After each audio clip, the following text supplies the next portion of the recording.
There's nothing a man should fear more than a woman who's comfortable being alone. You are now competing with me.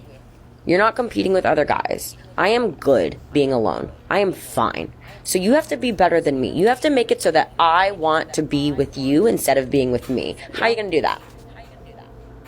There's nothing a man should fear more than a woman who's comfortable being alone.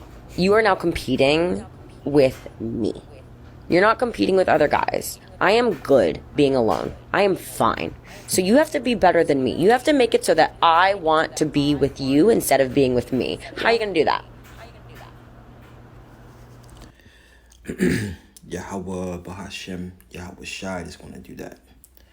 First and foremost, I want to give all praise, honor, and glory to Heavenly Father's only begotten Son, Yahweh Bahashem, Yahweh Shai, Bahashem Rakak Wadash. Double honors to our apostles and elders of Great Millstone. Teach us His truth according to the Bible and rule well, and not the one of the sincere argument about the four corners of the earth, pushing His truth through diligence and sincerity and in charity, and not Shalom. To all you sincere followers, believers of Yahweh Bashim Shai, not just hearers of the word, but doers as well, you men, women, and children, hopefully elect Shalom.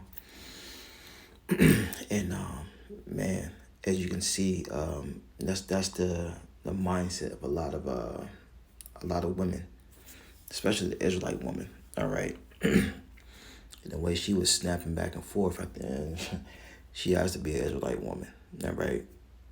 Because all these other women of the other nations know that they need their man. Okay?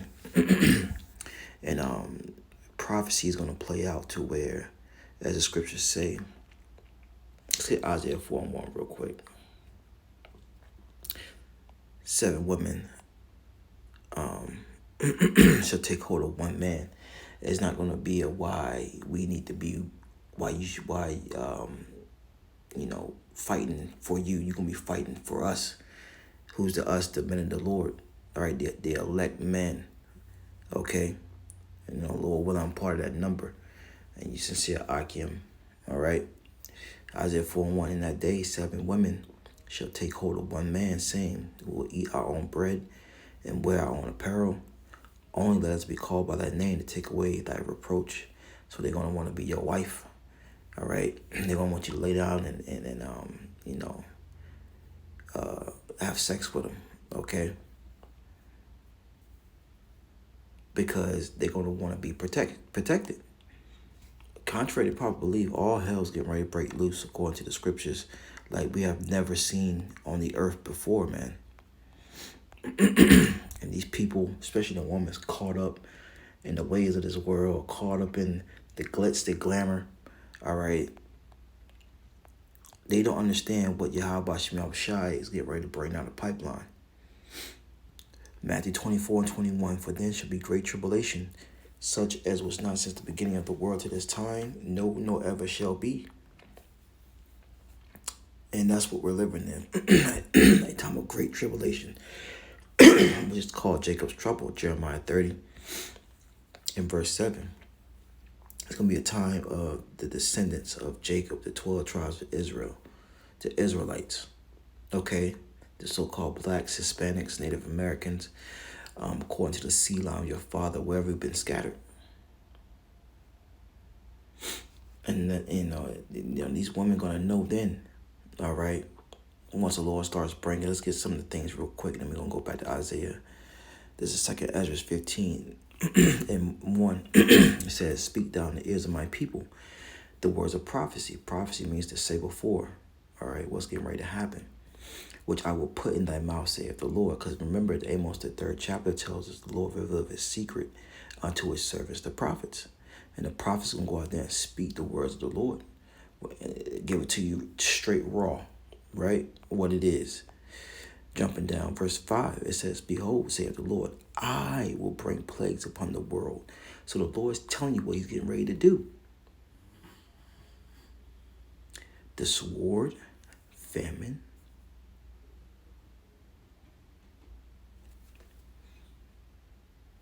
give me 1 second.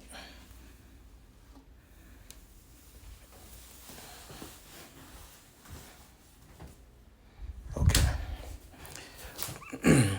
The sword, famine, death, and destruction. Okay? That's what the Lord's getting ready to bring. And meanwhile, you got women talking about you got to fight for other men. You got to fight for me. You ain't got to worry about you got to worry about whatever. How the hell does she put it? Let's play it back. There's nothing a man should fear more than a woman who's comfortable being alone. You are now competing with me. You're not competing with other guys. I am good being alone. I am fine. So you have to be better than me. You have to make it so that I want to be with you instead of being with me. How are you going to do that? Well, prophecy's going to do that. You know, these women not going to be comfortable being alone for so long. All right. They're just not. Because they're not going to go out there and want to risk it looking for food. They're going to want a man to do it. But the scriptures say, hey, look, we ain't going to have to do that. Right? They're going to eat their own food, wear their own apparel. They're going to worry about their own food. They're just going to want the protection, man. So jumping down, this is 2 Ezra 15 and 14 says, woe to the world and them that dwell therein. This is a vision that Ezra seeing, the prophet Ezra. For the sword and their destruction draweth nigh, and one people shall stand up to fight against another with swords in their hands. You're starting to see that now down there in Texas. Okay. It says, verse 16, for there shall be sedition among men and invading one another, right? Speech causing people to rebel against the authorities. They should not regard their kings nor princes. And who are the local kings? Who are the kings and princes today? Your presidents, your mayors, your governors, your police chiefs, captains, things of that nature. And the course of action shall stand in their power. And a man shall desire to go in the city, and shall not be able, for because of their pride, the city shall be troubled, the house shall be destroyed, and men shall have no pity. A man shall have no pity upon his neighbor, but shall destroy their houses with the sword, and spoil their goods for the lack of bread and for great tribulation. See, this is what the Lord is bringing, man. And it's going to make you women cling on to a man of the Lord. And she looks all proud. Look how proud she looks. A man should fear more than a woman who's comfortable being alone. You are now competing with me. You're not competing with other guys. I am good being alone. I am fine. So you have to be better than me. You have to make it so that I want to be with you instead of being with me. How are you going to do that? Freaking end up, man. That's a woman of the tribes right there, man. You know, and that's how they think. That's how they think, yo. Oh, yeah, how about you? I was shy. Got something for him, man. It's Isaiah 32. Let's go ahead and end this on off. You know, need to speak no more on this. We know the prophecy is going to make these women cling to the men of the Lord. And we're going to have to pick it in that day. Thus saith the Lord, thus saith the Bible. This is Isaiah 32. Yeah, I'll read 2 and going down. It says, a man shall be as a hiding place from the wind. Wind represents destruction. And a covert from the tempest, as rivers of water in a dry place, as a shadow of a great rock in a weary land. So when these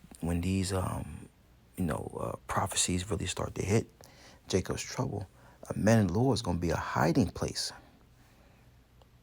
Okay? Because we have the true hiding place, which is Yahweh Bashem Yahushai, starting with those names. We're not going to be calling on JC and all these other false idols and gods and things of that nature. Lord willing, be part of that number. To be the elect, we're going to call on Yahweh Bashem Yahushai, and we're going to be eating. Isaiah 65 and 13 comes to mind. Okay? Psalms 37 come to mind. Okay? So we're going to be well taken care of. The women going to come to us. Isaiah 32 and 9. Rise up, ye women that are at ease. Hear my voice, ye careless daughters. Give ear unto my speech. Many days and years shall ye be troubled, ye careless women. For the vintage shall fail, the gathering shall not come. Tremble, ye women that are at ease, but be troubled, ye careless ones. Strip you, make you bare. Girt sackcloth upon your loins.